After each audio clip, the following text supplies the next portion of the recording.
So my question is, how you feel after becoming CS? By the way, you are very gorgeous CS. I am shifting from CA to CS. Is this a right step?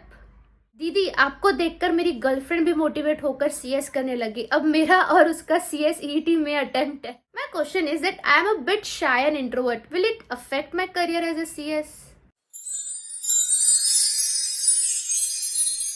So yes friends, welcome back to my channel. This is Neha Patel and आज की video में मैं आपके सभी CS related questions का answers देने वाली हूँ. And let me be very honest with you all, बहुत ही ज्यादा मजेदार वीडियो बनने वाला है क्योंकि आप लोगों के क्वेश्चन से इतने इंटरेस्टिंग है.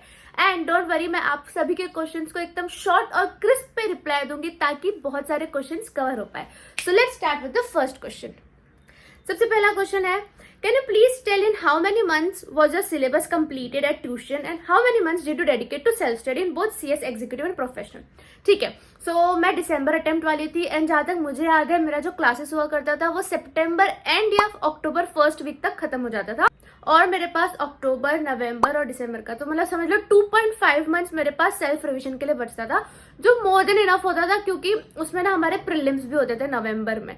तो आप ऐसा समझ लो 1 से 1.5 महीना ही मेरे पास सेल्फ रिवीजन के लिए बचता था. Next, hi ma'am, my question, ICSI marks allocation कैसे करता है? लिबरल होगा या स्ट्रिक्ट होगा? फॉर एग्जांपल इस बार जेआईजीएल एग्जाम थोड़ा हलचल था, आई मीन हार्ड बोलना चाह रहे हो आप, तो जेआईजीएल में पेपर वैल्यूएशन अगर स्ट्रिक्ट हो गया तो मार्क्स, ठीक है मैं समझ गई. आपका क्वेश्चन ये है कि अगर पेपर टफ आता है तो आईसीएसआई कैसे मार्क्स देता है, राइट? तो जहां तक मुझे पता है, जहां तक मेरा एक्सपीरियंस है, अगर पेपर टफ आता है ना, आप लोगों को खुश हो जाना चाहिए क्योंकि उसकी पेपर ना चेकिंग बहुत इजी होती है. ऐसा मेरे साथ भी हुआ है. तो अगर आपका पेपर टफ आया तो डोंट वरी, चेकिंग लिबरल होगी, स्ट्रिक्ट नहीं होगी. Next, my question is that I am a bit shy and introvert.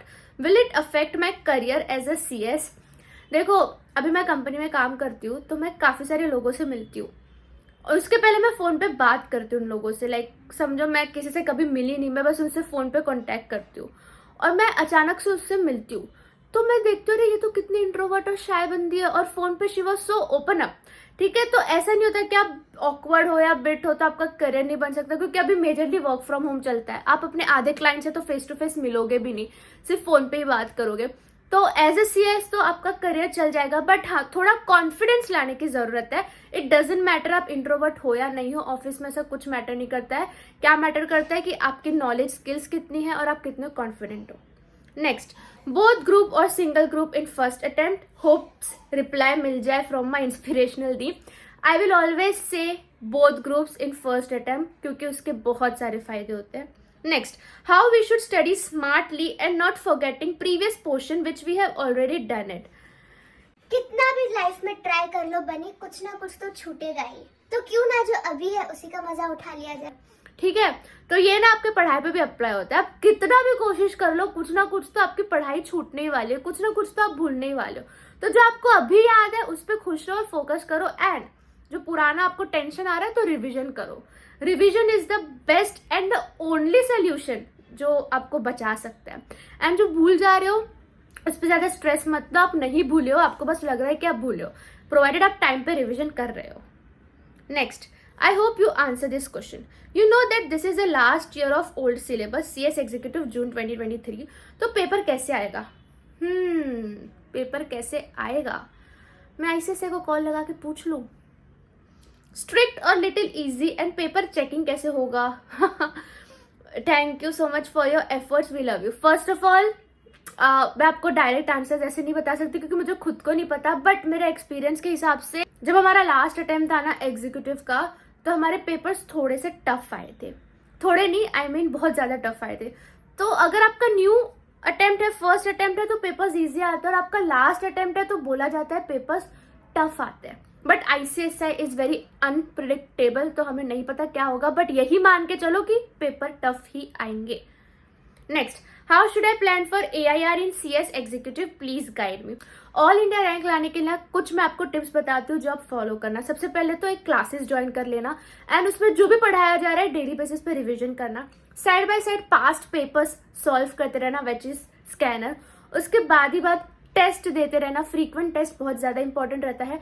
Writing practice करो, राइटिंग प्रैक्टिस जितना कर सकते हो उतना करना। And fifth the most important thing is consistency. जो भी कर रहे हो, जैसा भी पढ़ रहे हो, कंसिस्टेंटली पढ़ना without any breaks. Ma'am, which are the colleges in Mumbai required low attendance for LLB? I am from Kolkata. Mumbai में ना देखो, मैं ये कॉलेज में जाती हूँ, सिद्धार्थ कॉलेज ऑफ लॉ, उसमें लो अटेंडेंस चाहिए होता है। एंड दूसरी कॉलेज मेरे को पता है, बाबा साहेब अम्बेडकर, BR अम्बेडकर भी एक कॉलेज है, उसमें भी एकदम लो अटेंडेंस होता है। तो ये दोनों मुझे पता है जिसमें इतना अटेंडेंस का इश्यू नहीं आता, इतना मतलब 0% ही रहता है attendance. Next question, how to find internship for CS? What would be the best approach for it? Okay, सबसे पहले अपना लिंक्डइन पर अकाउंट बना लो, क्योंकि लिंक्डइन के थ्रू आपको बहुत सारे कनेक्शंस मिल जाएंगे एंड कनेक्शंस बहुत ज्यादा इंपॉर्टेंट होता है।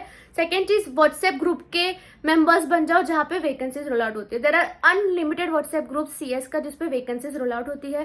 थर्ड, एक अच्छा सा CV बनाओ एंड लिंक्डइन पर, व्हाट्सएप पर सबको अपना CV भेज दो। मेक श्योर करना उसमें अपना नंबर इरेज कर देना और ईमेल ही रखना, क्योंकि अगर आप ऐसे किसी को भी CV दे रहे हो बिना जान पहचान के, तो नंबर हमेशा हटा देना चाहिए।